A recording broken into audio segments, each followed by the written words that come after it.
আমি এই যে সারা বছর বেগুন চাষ করি এবং সেই বেগুন চাষের ভিডিও আপনাদের সঙ্গে শেয়ার করছি। এটা কোনো এআই ভিডিও নয়, আমার নিজের পরিশ্রমের ফসল। যে বেগুন চাষটি আমি করি সারা বছর, সেটা নিজের পরিশ্রমের মাধ্যমে আমি চাষবাস করি, আর সেই ভিডিও আপনাদের সঙ্গে আমি শেয়ার করি। এই জায়গার মধ্যে আমি কতগুলো বেগুন চারা বসিয়েছিলাম এবং অনবরত বৃষ্টির ফলে কতগুলো গাছ ভালো আছে এবং কতগুলো গাছ নষ্ট হয়ে গেছে, সেটা আপনাদের সঙ্গে আমি শেয়ার করব।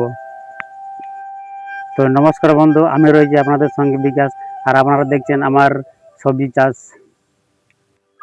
আর যারা আমার এই চ্যানেলে নতুন, তারা কিন্তু অবশ্যই আমার চ্যানেলটিকে সাবস্ক্রাইব করে পাশে থাকা বেল আইকনটিতে প্রেস করে দেবেন, তাহলে নোটিফিকেশান পেয়ে যাবেন। অন্য কোনো সময় আমি যখন নতুন একটি ভিডিও আপলোড করব, সেই সময় আপনি নোটিফিকেশান পেয়ে যাবেন।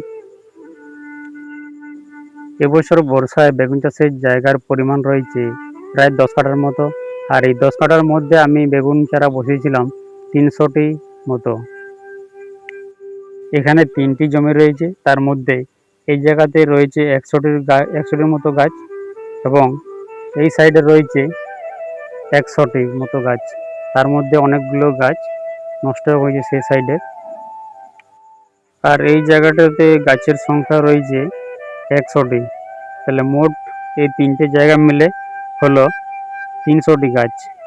তার মধ্যে কতগুলো গাছ ভালো আছে, প্রায় 250টির মতো গাছ ভালো আছে এবং 50টির মতো গাছ প্রায় মরে গেছে। আর এই 300টি গাছের মধ্যে যে গাছগুলি এখনো বেঁচে আছে 250টি, সেই 250টির মধ্যে প্রায় 30 থেকে 40টি গাছ এখনো বড় হয়নি, অর্থাৎ ডালপালা এখনো মেলেনি। আর এই বেগুন গাছগুলিতে ডালপালা না মেলার কারণ হচ্ছে এই জায়গায় মাটিটা খুব তাড়াতাড়ি শুকনো হয়নি এবং অনবরত বৃষ্টি হচ্ছে, তাই এই জায়গার মাটিটি শুকনো হচ্ছে না, আর সেই কারণে গাছগুলি দ্রুত বাড়ছে না, এরকমই রয়ে গেছে।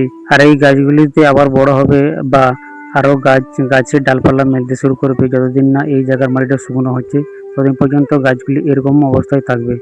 আর একটা কথা বলে রাখি যে বেগুন গাছ কিন্তু জল সহ্য করতে পারে না, সেই জন্য গাছগুলি দ্রুত বাড়ে না এবং গাছ মরে যাবার সম্ভাবনা বেশি রয়েছে।